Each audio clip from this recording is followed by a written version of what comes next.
Hello and welcome to Wayne's World of Science. Thank you for tuning in. I hope this video teaches you something or at least keeps your attention for a couple minutes. Without further ado, on this episode we're going to talk about endocrine disruptors in you. Normally our bodies produce chemicals called hormones naturally. We have several hormones you've probably heard of, such as testosterone and estrogen, that regulate development. These hormones regulate our body's functions by binding to a specific receptor in our body, such as estrogen binds to the estrogen receptor. These work sort of like how a wall plug and a cable fit together. Nothing else fits as perfectly as these do together. When these chemicals and receptors work together normally, our body maintains itself and we are happy, healthy people. However, when endocrine disruptors are present, they stop this signaling system. They do this by either binding to the receptor themselves or blocking the receptor. This makes it so the hormone cannot connect to the receptor itself and regulate the body's functions. In this example, the disruptor is blocking the estrogen receptor and not allowing the hormone estrogen to function properly. This is similar to a wall plug and two chargers. If one wall plug is already plugged in, you can't connect the second to the charger. So what does this mean for you? You have bigger concerns than little microscopic chemicals. But nay, these chemicals can cause a wide variety of physical and mental issues and wreak havoc on your body. Because these chemicals can disturb the levels of hormones such as estrogen and testosterone that regulate growth and development, they can disturb growth and development. An overabundance of cell growth is fundamentally cancer, and an underdevelopment of cells is fatal. Our bodies need the proper levels of growth in order for us to develop properly and live. These chemicals do not only affect our own body, but the health of any children that are sustained off their mother's hormone levels. This can cause serious issues, as new populations would have a higher level of chemicals from their mother. Now, this wouldn't really mean anything to you if these chemicals couldn't reach us or get into our systems.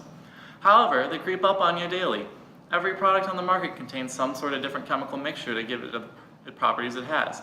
However, I'm hoping the only products that you're putting in your mouth are food, and therefore the chemicals that reach our systems the fastest and easiest are food. Chemicals from pesticides seep into these foods, and these pesticides contain or have contained many endocrine disrupting chemicals. These include the now banned atrazine and DDT that work like the example before, blocking the estrogen from reaching its receptor.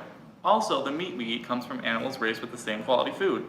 Though this is more direct because the concentration of the chemicals in the meat has become more intense due to the continued exposure to pesticide-covered crops. However, like stated before, these chemicals are banned now and exposure rates are declining, saving you from death by corn. Due to all this regulation, the levels we expose ourselves to are relatively low and they can't really harm us. This is because hormones and endocrine disruptors work similarly in the fact that they have a dose-response curve. Think of the endocrine disruptor like a donut and a receptor like you. If you only have one donut, you're craving more and more until you're full. However, past that point, you don't get any more joy out of eating more donuts. This is similar to how a receptor can get a bigger response and keep wanting to bind to more and more disruptors until it can't give off a bigger response. So at the extremely low levels we expose ourselves to, they don't reach a point where our bodies elicit a profound response. Of course, if you still have concerns, there are active measures you can take to avoid these chemicals. By avoiding too much of one food source, such as meat, and eating a balanced diet, you minimize the continued exposure to any one chemical and the effects become lower too. Also, paying attention to what you put in your body can decrease your chance of putting a potentially harmful chemical exponentially.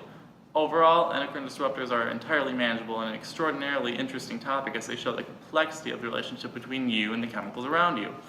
Thank you once again for tuning in, and I hope you walk away with a better understanding of endocrine disruptors in you.